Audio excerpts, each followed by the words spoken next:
Hello, friends, and welcome to my July 2025 budget report. I had to check. I'm Sarah, also known as Budget Girl here, and I share these videos outlining completely transparently how much money I make and exactly where I put it in an effort to just share that information with the world and help normalize being open about money. If you haven't subscribed already, please do. I'm almost at 100,000 and I really want that play button real bad. I think I'd put it like right there. You could see it there. Okay, let's get into it. First off, I am a marketing and communications assistant director at Texas A&M, and from that, I brought home a take-home of $5,243.36. And then from this business, Budget Girl, I brought home just under $600. And then from my real estate investments, I own a duplex that I rent out both sides of. I used to live in it, and now I live in a new duplex, and I rent out the other side of it. I brought in $5,310, making my take-home $11,150. I also have some notes over here. This month was kind of a big spendy month. I bought my wedding dress, which I'm incredibly excited about, and I got it for a deal. I got a $600 wedding dress for a little over half off by finding it on Poshmark, and it is currently hanging in my closet, so I'm excited about that. And I also spent about $200 on an anniversary dinner for Jacob and I at a really nice steakhouse. And then I also spent $152 from my fun fund, which doesn't come out of my normal budget. It's a sinking fund that I have just for if I decide I really want something and I like it. And I spent a bit of it on jewelry. I spent $150 on jewelry that I might wear to my wedding. And I also spent $150 on my very first designer bag, which is exciting. It's a Louis Vuitton 25 Speedy, and some of you guys are gonna think I ruined it by covering it in patches, but I saw someone else do it online and I was immediately like, my vibe for sure.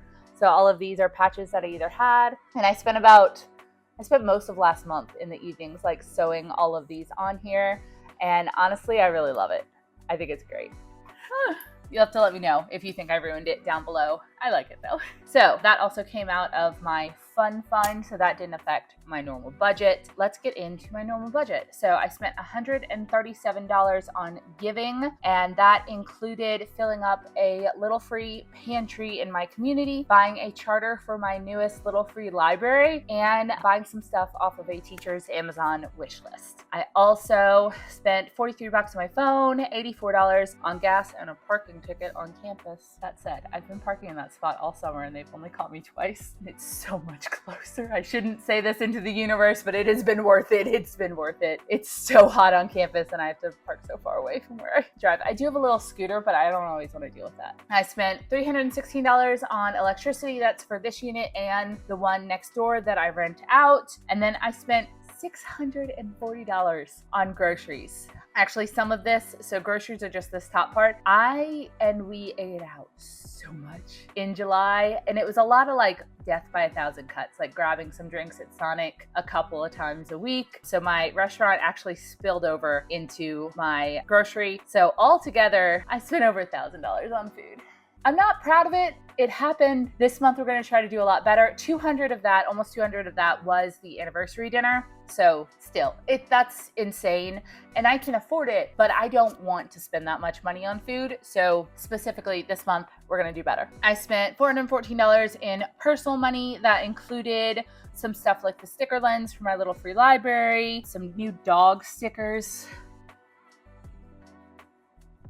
Look how cute these are. So Jacob and Stella volunteer on campus. Stella's a therapy dog, and there's a Scholastic Book Fair themed event happening that Stella has been invited to. And so he's gonna give these stickers out. And we also had these at the last Little Free Library launch, and I'm also gonna have them at the Little Free Library launch this weekend. So we get good use out of those. Holly spray, some other stuff, some of these, dog head stickers. The necklace, is the necklace in here twice? Okay, the necklace I got from Goodwill is in here on my personal spending. Maybe I already took that out on my fun fund. I might be $150 off on this. I might have to move that back over. And just some general stuff. I spent $49 on gas, $13 on my Kindle Unlimited subscription, $2 on Apple Storage, $150 on miscellaneous. That included a vet appointment for Rosie. She had to go get like a temperament visit from our vet to test as a therapy dog. Unfortunately, she did not pass her therapy dog test. She barked at the other bait dog, and she needs to not do that. So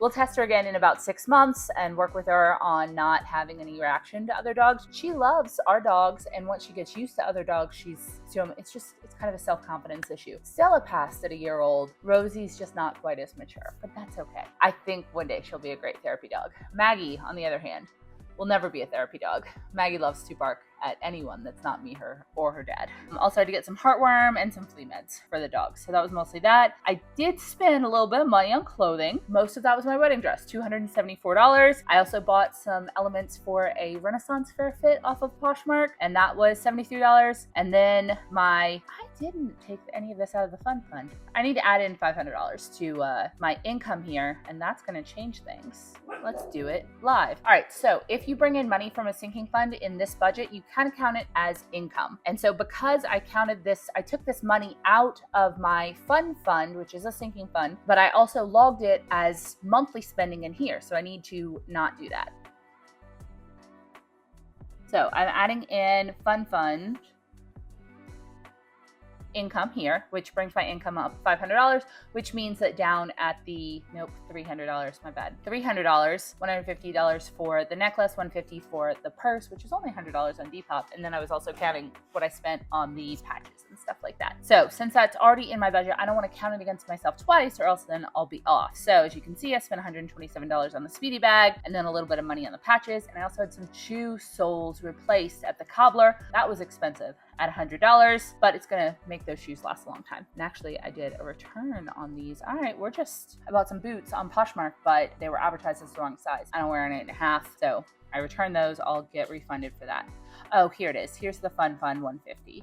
Okay, let's fix that. We're playing with the budget in real time. We just have to make sure we don't spend the same dollar twice, Okay, so yeah, this will work. There are several ways you can do this. Just, make sure it equals out in the end. So after all of that, my normal life spending internet was $51, was just under $3,000, which is where I like it to be, not a little less than that. I try to keep my spending significantly less than what I'm bringing in so that I can invest, save for the future, etc. I also put $500 towards future savings and $250 towards my wedding fund account, which is also a sinking fund. And then I put $1,000 into investing, $583 for a Roth IRA that'll max out for the year, and then $500 into a brokerage account, and that's essentially where my last raise went. So instead of lifestyle inflating myself, even though I did spend a lot of money on clothes and groceries, making sure that most of that raise just goes to future stuff. So my total spend is $4,798.23, which does put me a little over $1,000 over what I tried to plan to spend. That's okay though. We'll get to it in a minute. Next, I made $532.72 on YouTube. So thank you so much for watching, and feel free to click another video so I can get paid. And I brought in a little bit of money from Etsy, where I sell these budgets that you're seeing here. They're under $10. They're endlessly reusable, shareable, etc. And I've used this for the past 10 plus years to master my money and save for the future and build the life that I want financially. I also had some expenses, which pretty much make the Budget Girl business kind of a not really lucrative thing. My high video editors cost about $300. They're worth every penny. And then some other stuff just to keep it afloat. So my take home pay for Budget Girl is $107. But you know what? That's in the green for the month. I'm usually in the red, and that's fine. I enjoy doing this, and it's nice when I bring home enough to cover the costs of running this channel and the website and everything like that. Next, my slightly more lucrative, generally, side business is my Budget Girl Properties duplexes. So for my old duplex, unfortunately, my A tenant did not pay their rent. They did pay some back rent that they owed, but they did not pay rent for the month. And as I'm filming this in August, they haven't paid rent for this month either. They're going through some issues. I have had to issue a pay or quit notice saying get back up to current by the end of the month, or you're gonna have to, your lease will be terminated. You'll have to vacate the property. I don't want to do that, but that's been the issue all year. Is they've gotten a couple months behind and then they catch back up. I put them on a payment plan. I try to work with them as much as I can. I'm not really charging them any late fees or anything, because I don't feel like that helps for the most part. But yeah, as of right now, they're over $3,000 in the hole, and they may or may not be here next month. Their lease does end in October, so I won't be renewing. I did give them the opportunity to go month to month after that if they can get caught up, but I don't think that's going to be possible. And it's just unfortunate because they make enough money. That's not the issue. So my B tenants paid their normal rent as usual. They did pay late, so there was a $50 fee. Rent is due by the 5th, and they're actually late this month too, but they reached out to me and said, hey, had car issues, it's going to be late. I waived their late fee. They'll communicate with me, that's fine. So I brought in $32.60, which is normal, but they are behind on one of the units. And then I had 2 mows, and I had the microwave give out on the B tenant unit. So I ordered a new microwave for $200 and had my contractor install it for $90. So my total expenses for my old duplex, including the mortgage, which is just under $1,700, was $2,035. For this duplex, Jacob pays $700. I have a video on why I charge my fiance rent low, and the other unit tenant paid in full. So I brought in $2,050, and my mortgage here is $2,094. So there is just a very slight, like $50, but essentially I get to live for free by house hacking like this. When Jacob and I get married, we will rejigger the mortgage responsibilities for whatever house we are living in. But for right now, I handle all of the expenses related to the house, including, the $300 in electricity, the lawn, the blah, blah, blah, anything that goes wrong, I take care of. He pays a flat $700 and has for the past 5 years as his kind of household contribution. That's the way that works. So income minus expenses. All right, so my total income for the property was $5,310. My total expenses, $4,130. So my take home for my real estate investment properties was $1,179. Now I do put most of that away for capital expenditures and stuff like that, but it is income that I have to count and account for tax purposes. So taking my day job, Budget Girl, and my real estate investment properties, once again, total income was $11,450 minus each of these expenses. My total take home for the month, even though I was $1,000 over, is actually $2,000 that I have available to do whatever with. So I am putting $500 into my fun fund. This last month I was in the red for various reasons, and so I didn't do what I normally do when I get a raise and have a new job, and that's take the difference from my old income and my new income and then put that into my fun account, which is for when I find something that I really want. Not that I necessarily deny myself many things, but it's nice to have a little kind of stockpile of mad money in case something comes along that sparks joy. I don't hit it that often. You'll see when I get to my net worth. I don't tap it that often, but it's nice to have. And then I'm putting $1,000 in my wedding fund, and then $346 into my high yield savings account, which is just future savings. And that's actually what I'm going to do too with the money that we just reallocated. And I'll double check all of this before I close out this budget, but that's where we are. So but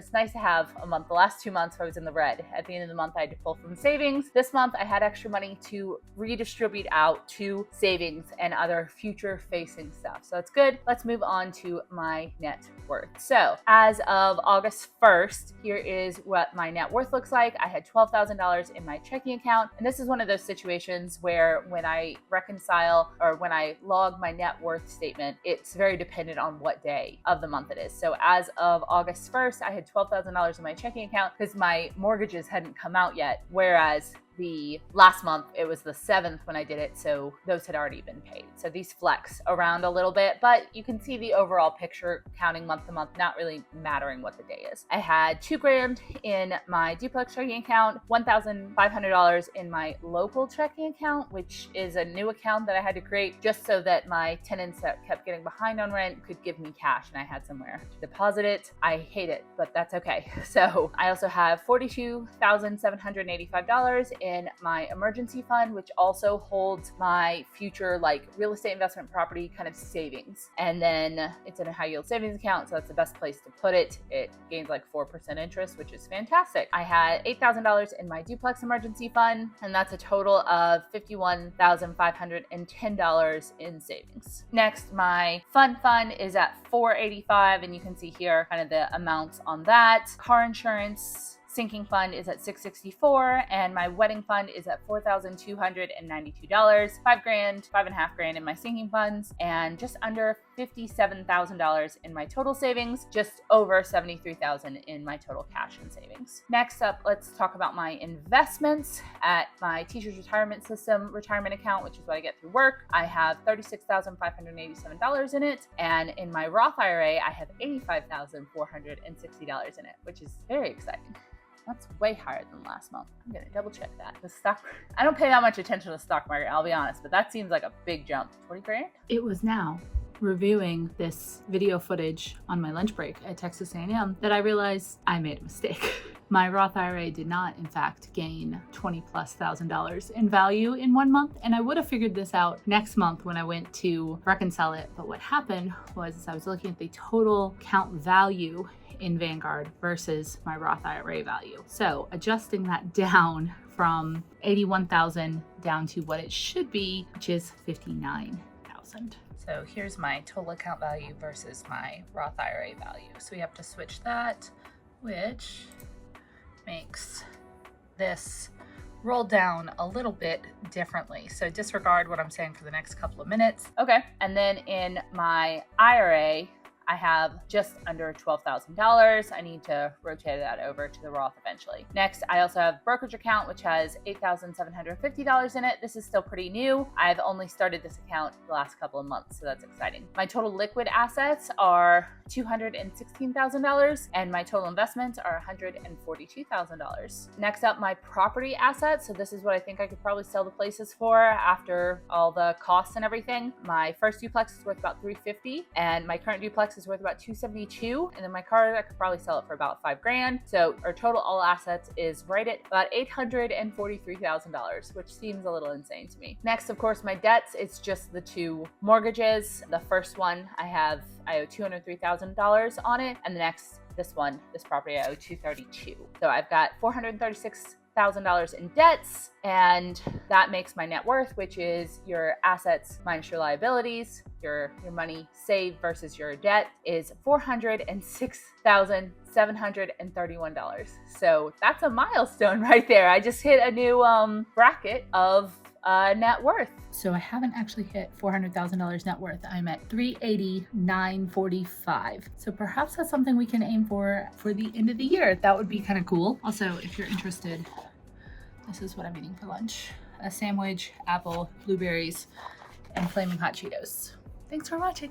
And actually, I was under 300,000 at the beginning of the year. That's been an interesting 7 months. So that's phenomenal. My year-to-date net worth range is up 119,000. That's primarily because last month I did bring my property value up from 300 to 350 just to be more realistic about what that property is worth. And I try to undervalue these, but still, that's pretty great. So this is my income, my expenses. Even I had a pretty good month overall, I think, and I think my net worth is doing really well. I am 37, so I'm trying to get a little bit more intentional about putting money into investments and assets that are going to generate me money for when one day I can't work anymore. And I'm pretty proud of myself. If you guys have been here since I started this channel and I was bringing home $1,600 a month as a newspaper reporter, this probably looks a little different to you, and it definitely looks different to me, and I can still remember the daily struggle of back when. Much happier now, very grateful to be where I'm at, and I hope you are winning with money too. All right, don't forget to subscribe if you are interested in more transparent money content,